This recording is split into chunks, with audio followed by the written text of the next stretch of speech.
Sometimes in Google Sheets, you have more text than will fit in a single cell. By default, Google Sheets will cut it off, like some of these headings over here. You can see subscription ID, customer ID, subscription type, first charge date. All these are cut off, and I don't want them to be. I'm Sarah from Marketing for Normal People, and to fix this, we need to adjust something called text wrapping. Now, there are two ways to get to these settings, but both of them we start by highlighting the cells that we want to apply it to. So I want it to apply to this whole row over here, so I'm just going to highlight the whole row, but you can do this to individual cells as well.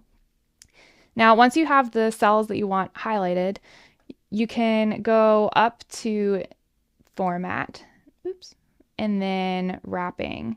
And then you see three options over here. Now, the one that'll get the text to stack instead of just disappearing is going to be this middle one called Wrap right here.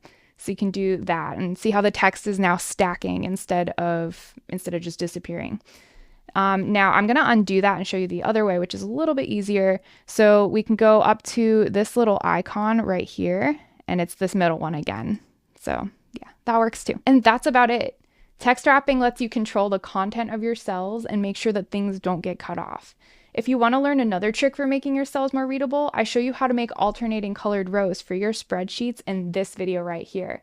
And as always, if you want our free marketing crash course where we cover the fundamentals of modern marketing that drive awareness, grow an audience, and get people to buy from you, go to marketingfornormalpeople.com or click or scan right here. I'll see you in the next one.